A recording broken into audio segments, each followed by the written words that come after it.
그럼 요 사안을 봐. 좀 아까 말한 758조 민법 758조의 점유자와 소유자 사이의 손해배상 사건인데, 이런 상황에서 A 변호사와 갑이 상담한 결과 을과 병을 함께 공동피고로 손해배상 청구를 병합하는 소송 형식을 알게 되었다. 그 절차적 규제를 검토하여라. 그렇잖아? 절차적 규제를 검토하여라. 공동소송으로 냈으니까. 그러면 이 경우에는 양립할 수 있다면, 예컨대 뭐 통상의 공동소송이라든지 이런 식이 될 텐데, 이게 양립할 수가 없어.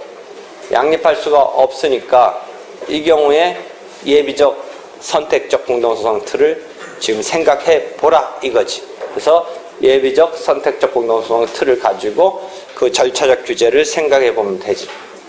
그래서 아까 말한 대로 70조 2항 때문에 점유자에 대해서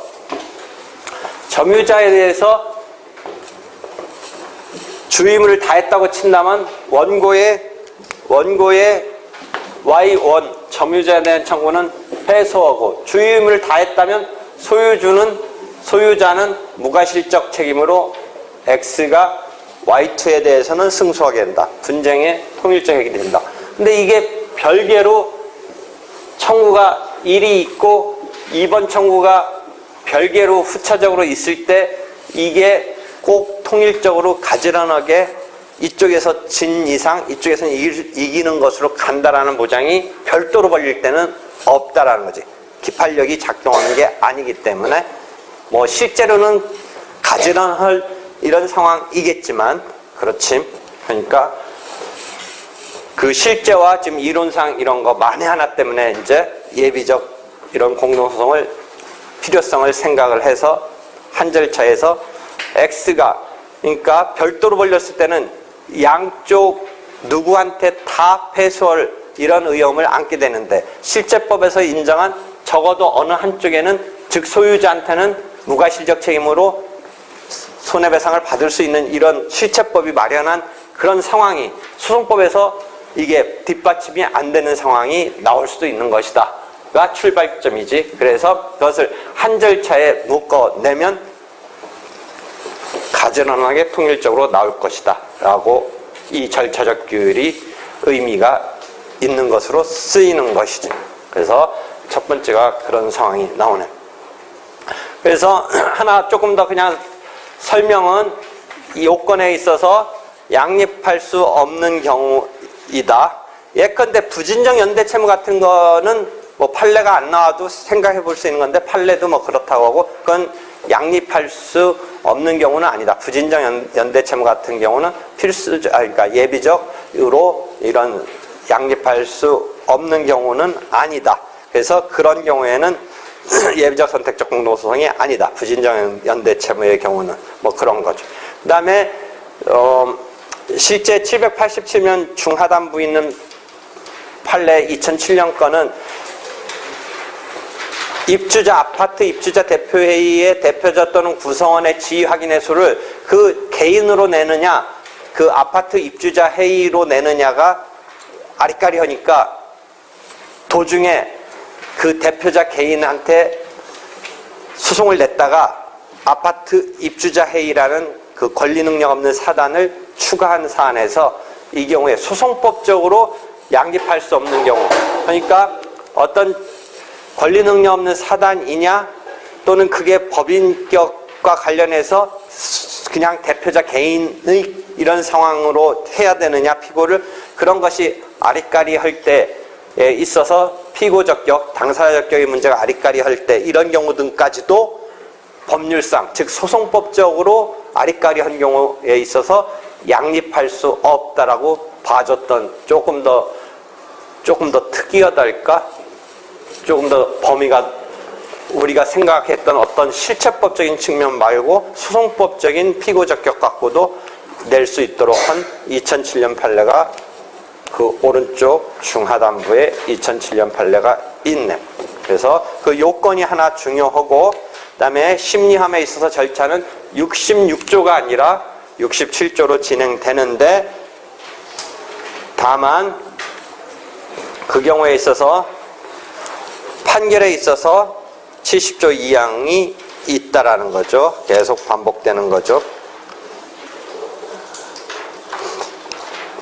하나 70조 1항은 그 다음에 67조의 필수적 공동소송의 특칙 그런 규정에 따라서 하여야 한다라고 하면서도 그래서 1인이 한 행위는 전체적으로 이익되는 한도에서 나머지 사람한테도 효력이 있는 것인데 그 가운데 청구 포기 인락 화해 소외 치하의 경우에는 특별규정 필수적 공동소송의 특별규정을 적용하지 않고 혼자 할 수 있도록 이런 것을 만약에 67조의 고지고대로 처리한다면 혼자 하더라도 만약 이익이 되는 한도에 있어서 뭐 등등과 관련해서 전체적으로 효력이 발생해야 되는데 이 경우는 처분권주의 등을 만약에 혼자 한 것에 대해서 그거와 관련해서 다른 사람한테는 영향이 없도록 청구의 포기 인락 화해 및 소유의 치하의 경우에는 특별규정을 적용하지 않고 혼자 할 수 있도록. 왜냐하면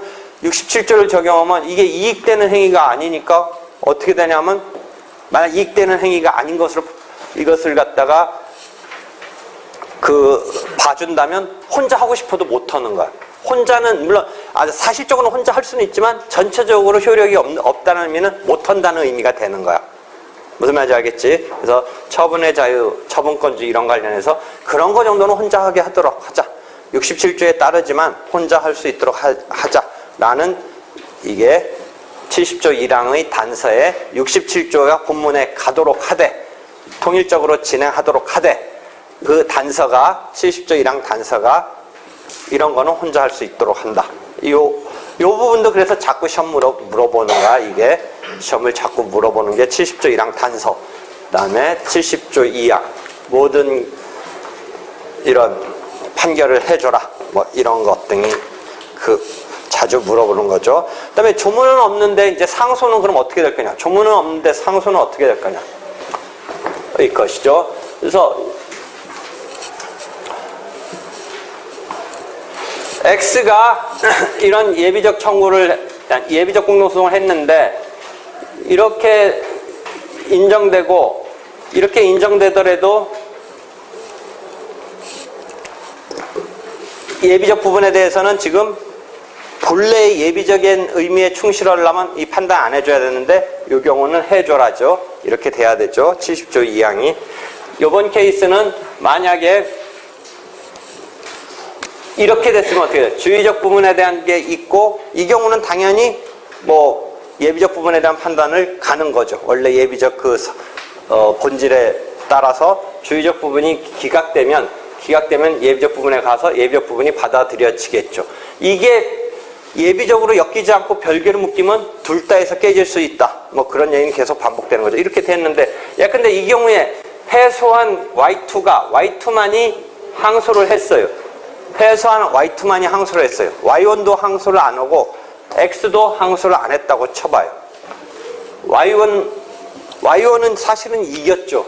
Y1은 이겼으니까 항소를 안 한다 또는 항소의 이익이 없다 뭐 이런 거예요. Y1은 Y1 기준으로 자기가 이겼으니까 항소의 이익이 없다 뭐 이렇게 말할 수도 있어요. 하여튼 지금 상황은 어떤 상황을 하나 놓고 항소심의 이런 규율을 한번 생각해 보게 하냐면 주의적 피고에 대해서 기각이 됐고 오른쪽 그림처럼 예비적 피고에 대해서 인용 판결이 내려진 경우에 예비적 피고 Y2만이 항소했을 때 어떻게 될 거냐. Y2만이 항소했을 때 그러면 요 2번하고 1번에서 2번 부분에 대해서 Y2가 항소를 했으니까 2번이 항소됐지만 2번 부분만이 항소됐지만 확정 차단과 2심의 효력은 김규진 어떻게 돼?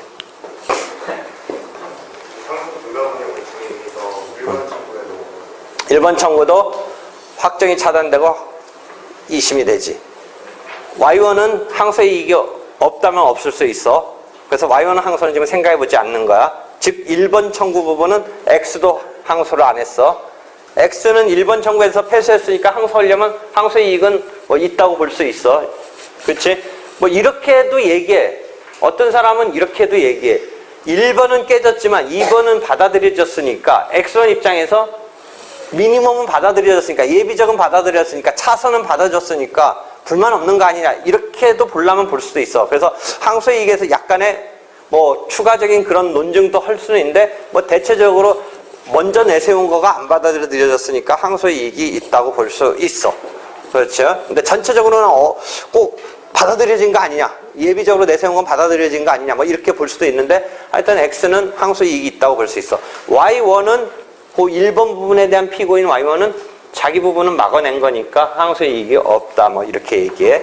하여튼 X도 항소를 안 했어. 근데 그럼 Y2만의 항소야. Y2만의 항소에 대해서 지금 확정이 차단되고 2심이 되니까 1번이 같이 끌려 올라가.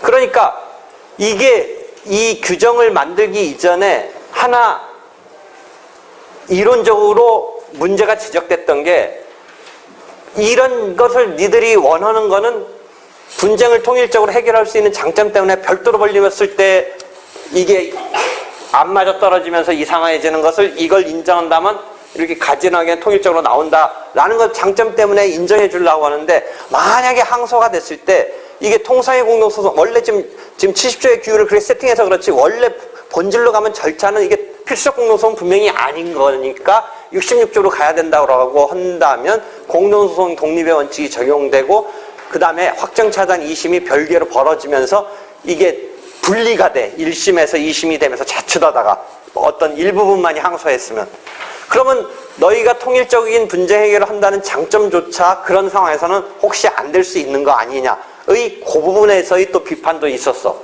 그치? 근데 지금 이제 67조로 세팅을 하니까 확정이 차단되고 2심이 되지. 왜냐면 통상의 공동소송이라면 확정 차단에 대한 상소의 효력의 불가분 원칙이 독립의 원칙에 먼저 내준다고 계속 얘기했지. 그러니까 이게 통상의 공동소송이면 이게 분리가 될 수 있어. 이게 불가분으로 안 가면서. 그러면 그게 원래 의도했던 통일적 해결이 거기서 어긋날 수도 있어. 1심은 1심대로 남는 부분이 있고 항소심은 항소심에 가는 부분이 따로 떨어지면서, 그렇기 때문에 그 문제점을 지적했는데 그 부분도 다행히 67조로 규율하면 해결이 돼. 그래서 이 경우 이 사람만의 항소에 의해서도 1번 부분이 항소심에 같이 끌려 올라가. 불가분의 원칙, 또는 이 사람의 항소는 이익된 한도에서는 나머지 공동소송인한테 영향이 있다, 뭐 이렇게 봐줄 수도 있는 거고, 불가분으로 봐줄 수도 있는 거고, 하여튼 어떤 식으로 하든 같이 올라가. 근데 항소심에서 심리한 결과 오히려 Y1 점유자가 잘못한 게 심증이 돼. 그럼 그 심증대로라면 어떻게 돼? 오히려 Y1 부분에 대한 X손이 올라가고 Y2 부분에 대한 X손은 기각되면 되겠지. 근데 1심하고 그럼 뒤집히는 게 되잖아. 근데 그때 그럼 무슨 문제가 퍼져? 상황이 벌어져? 위로 올라가서 심리를 해서 뒤집어 놓으면 실제 이 부분만이 항소가 됐는데, 이게 X 입장에서는 항소도 안 했는데 좋아지고 있어. 졌던 게 이길 수도 있게 되는 상황이 돼. 그 심증대로라면. 다시 어떤 심증이 든다는 거야? 항소심에서 심리한 결과 오히려 점유자가 잘못한 것 같아. 점유자가 잘못하면 소유자는 벗어나고 점유자가 덤태기 쓰는 건데, 1심에서는 점유자 괜찮다, 소유자 네가 잘못한 것으로 물어줘라, 이런 식으로 판단을 내렸던 게 뒤집어지는 거 아니야. 뒤집어지는데 1번 청구에 대한 항소는 없었어. 원고가 항소를 안 했어. 그러면 이게 불이익변경금지, 이익변경 등에서 항소하지도 않았는데 심리되면서 좋아지는 거야. 그렇지? 이쪽이 좋아진다는 것은 이쪽 입장에서는 나빠지는 거야. 그치? 나빠지는 거지. 이 사람 아까 말한 대로 극단적인 경우는 항소 이익 부분에서 항소 이익조차도 없다고 하고서 자기는 뭐 그래서 이겼다고 좋아하는데 갑자기 누구 때문에 뒤집어지는 거야. 지금 밑에서 지금 항소되면서 뒤집어지는 거잖아. 그치? 그래서 이게 좀 문제가 나올 수는 있어. 그렇지만 이런 소송 규율을 인정하는 취지는 뭐야? 통일적인 해결을 위해서 인정하는 거고, 그래서 불가분의 원칙에 의해서 올려간 것뿐만 아니라 불이익변경금지 원칙도 통일적인 해결을 위해서 수정돼서 자리를 내줘야 돼. 그래서 Y2의 2번 부분만의 항소가 있음에도 불구하고 만약 뒤집어 주려면 뒤집어서 1번 부분도 심리돼서 이게 승부가 1번 부분으로 거슬러 올라가서 1번 부분 걸 인용해 줄 수도 있다. 그랬을 때 분리입변경금지 원칙과 관련해서 문제가 없는 건가의 그런 쟁점이 있을 수 있는데 괜찮다. 괜찮다요. 이해할 수 있겠어? 이해할 수 있겠어? 그 설명을 하나 상소심에서 했어. 그럼 이런 것이 객관적 예비적 병합에 있어서 이 상황에 대해서 이미 공부를 했는데 김경아 어떻게 됐어? 객관적 예비적 병합에서는 앞에 가서 찾아봐. 이거 똑같은 상황. 객관적 예비적 병합에서 똑같은 상황이 있었어. 잘 봐봐. 있었어. 어디 있었어? 5 다시? 객관적 병합이니까 7 다시? 8 다시에 있었지. 8 다시. 8 다시 1에 어디 똑같은 상황이 설정되어 있어? 719면 설문 2에 2. 제1순위 청구가 기각되고 여기서는 이제 1순위, 2순위인데 이건 사람이 달라진 거고 객관적 예비적 병합에서 1번 청구가 기각되고 예비적 청구, 2번 청구가 인용된 때 피고만이 항소한 경우 설문 2에 2 똑같은 상황이지. 이때도 확정 차단과 2심은 그때 김기준이 불가분으로 간다고 그랬어. 그지? 그때도 그랬어. 쟤는 계속 불가분으로 간다는 얘기는 계속 하고 있어. 근데 이 경우에 그러면 그래서 항소를 받아줘서 밑에 거를 뒤집으려고 그래. 위 거로 갈 수 있냐 없냐. 그래서 이 경우는 공동소송과 달리 어떻다? 어떻다? 예비적 병합에서 상소 불가분 원칙이 적용이 일단 상소불가분은 김규진이 다 처리해놨어. 왜 그걸 또 가? 이건 된다고 계속 얘기했어. 상소불가분은 객관적 예비적 병합에서는 상소불가분을 대항할 공동소송 독립원칙 같은 건 나오지도 않아. 무슨 말인지 알겠어? 여기서는 일단 상소불가분은 그냥 통용되고 있어. 거기에서는 주저하지 마. 공동소송에서는 뭐 때문에 주저해? 상소불가분을 깰 수 있는 강력한 게 뭐가 하나 있어서 도사리고 있어서 이게 불안불안해? 공동소송 독립의 원칙이 있어서 불안불안한 거잖아. 근데 이쪽은 객관적은 괜찮아. 일단 불가분으로 가. 한 파트만 항소되더라도. 나머지 병합 파트도 다 가. 그런데 실제 심리의 대상이 되느냐. 지금 뒤집어서 예비적 부분만이 항소가 돼서 뒤집으려고 하면 유효냐 무효냐의 객관적 예비적 병합 같은 상황에서 무효, 유효 하면 앞으로 가야 될 거 아니야. 그게 뒤집히면. 그러니까 주의적 청구 부분을 판단을 할 수 있느냐 없느냐는 일단 그 전제로 2심이 되느냐 보면서 불가분으로 간다 다음에 심리를 해서 심리를 한다는 말은 결국 뒤집을 수 있느냐 뭐 이 말인데 가능하냐? 옆에 올라가기는 한데 진심에서 올라가지만 현실적으로는 그 성공과 부분에 대해서만 하잖아요. 왜 그래? 거기는 분리익변경 원칙이 엄격하게 작동하니까 그래. 현실적 심판의 대상은 추상적인 의미에서 불가분으로는 가지만 실제 심판의 대상이 되기에는 분리익변경 원칙 때문에 안 되는 거야. 그걸 우리가 한번 했잖아. 그지? 그거랑 이거랑 한번 비교해봐. 그렇지 않으면 여러분 이제 머릿속에만 한번 읽고 나면 헷갈려 또. 지금 딱 나왔을 때 해봐. 그러니까 객관적 예비적 병합, 공동소송, 아울러서 형사소송법도 한번 예습해봐 미리. 이태원 살인사건 같은 거 갖고 한번 해봐. 다 정리돼? 세 가지 내지는 2가지 상황이 지금 정리됐어? 이 경우에는 객관적 예비적 병합에서 이거와 지금 이런 상황에 세팅된 게 지금 앞에 이미 한번 공부했는데 지금 다 그 부분에 대해서 어리버리해. 왜? 어리버리. 헷갈려 하지 마. 잘 정리해. 그때는 그야말로 불가분으로 가되 분리익변경금지 원칙 때문에 현실의 심판의 대상으로 다룬다 다음에 이제 핵심 포인트는 뒤집느냐 보면서 분리익변경금지 원칙에 걸려버리니까 심판의 대상이 안 되는 거야. 그 자체를 항소한 바는 없으니까. 그럼에도 끌려는 올라가. 왜? 불가분의 원칙 때문에 끌려는 올라간다는 거지. 그렇지만 실제 심판의 대상은 안 된다는 거지. 그렇지? 근데 이쪽은 끌려갈 뿐만 아니라 실제 심판의 대상이 된다? 뒤집을 수도 있다? 불이익으로 갈 수도 있다? 어떤 것 때문에? 합의를 확정이라는, 또 아니면 이 분쟁의 통일적 해결이라는, 뭐 이런 등등과 관련해서 분리익변경금지 원칙이 나중에 이제 항소심에서 분리익변경금지 원칙이라는 심판의 대상을 놓고 나오는 원칙이 이런 케이스는 수정이 돼. 어떤 경우 주로 수정이 돼? 67조에 규율되는 그런 관계는 다 수정리돼. 독립당사자가 수정돼. 나중에 보고. 되겠죠? 이렇게 해서 처리가 됐어. 그래서 예비적 선택적 공동소송의 지금 심리 이런 등등에 대해서 설명을 했어.